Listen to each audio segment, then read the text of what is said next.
So Isabella Hedman, here we are again talking about essays, with drafting and structuring being the title for this session. So what have we got in store for our students? Okay, so we've moved on. We've talked about what we know about what we're actually doing, so unpacking the question, and now we're working with the next bit, actually starting to get some of it down on paper and knowing how you're going to do it. So actually looking for what do you actually need to find to answer the question. That's the plan, and actually coming up with a plan. What do I need to do? How am I going to get about doing this essay?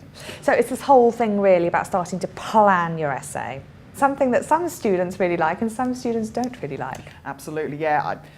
It's one of those things. Some modules, they do have marks allocated for plans. Even if they don't, we really encourage people to use a plan because it helps you get your ideas in the right place in the first place. It helps you get your head from your toe, knowing what you're doing. And if you've got something, even if it's 50 words, knowing first I'm going to do this, or I need to be able to get this information, or I know something is on page 40 or is on this web link or wherever, at least if you've got an idea about what you need to do, then you know whether you've done it. Because again, like we talked about in the first session, you have got to have an idea about what you're doing, because otherwise how do you know whether you've done it or not? Now, I often have students who come and say, I don't have time to plan this essay, I just want to start writing it. So what is this whole idea then about investing time into planning before you start actually producing something? Again, I would say putting a little bit of time in at the start is going to help here, because if you've got a decent plan and you know what you're doing, I've already said it, you know whether you've done it. And it does help because when you're new to essays, you can go off on a complete tangent, you can spend a lot of time finding information, and then it's not what you want to do. It's not what you're supposed to do, rather. So putting a bit of time in actually helps you. And once you get more experienced, it won't take anywhere near as long to plan, and you can actually look at a title and you can immediately know what you're supposed to do. But I really would encourage people to get into the habit of planning to begin with, because it does help.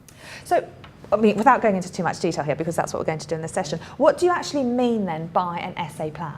Okay, so you can have a number of different plans. You can have just your ideas. So it's basically your brainstorm of looking at the question and saying, what do I need to answer that question? Sometimes I encourage people to plan before they've even read the material. So say, this is what your question is. Okay, I'm going to have to find it. If our session is planning and structuring, what did I need to do when I was thinking about planning and structuring? Well, I had to think about what a plan is, what a structure is, where am I going to find out that information, where am I going to go? Once I've found out which is the relevant information, which is decent. So it's sort of a number of different things. And it's also thinking about the basic structure, things like, have you got an introduction? Where are you making sure you address every bit of the question? Because your plan probably should mention that, because you might find that there's an initial question and then there's critically analyse or discuss both sides or say about different things. There's lots of different things that could be part of an essay. So make sure that you mention them in your plan, because otherwise you'll then might forget them. The other important aspect of our title, structuring. Why is that important here? Well, structure is important because it goes into your story, and it's actually the roadmap of what you're going to do to answer your question. We've already discussed whether it's an actual question or just a concept, but that's fine. So you need to actually have a map. If you're going to drive somewhere, you need to have an idea about how you're going to get there. So in your plan and your structure, it needs to say how you're going to get there, what are the stages that you're going to meet to get there. So what are your different paragraphs going to include? What's your introduction going to say? What's your conclusion going to say? Obviously, you don't have to go in a lot of detail at the planning stage, but you have to have an idea that you're going to have them there to make sure that you know what you've got to get by the end. Does that make sense? So where do the students fit in? I mean, in terms of the workshop aspect of this? Well, I would say it's about the brainstorming, and it's about the taking past experiences, but then actually it doesn't matter whether you know the information to answer a question. I would say approaching any essay is the same, and it's breaking down the question and planning how you would do that. So what I often say to students, the ones that phone me up and go, help, I really don't know what I'm doing.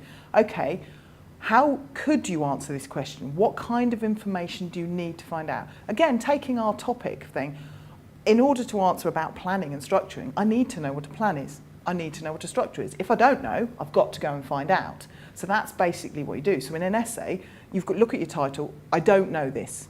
This is a word I don't know. I'm going to have to define it. I'm going to have to find out what it says. This is a concept I don't know. This is an argument. This is a person. This is a play. This is a scientific thing. This is a maths formula. Anything.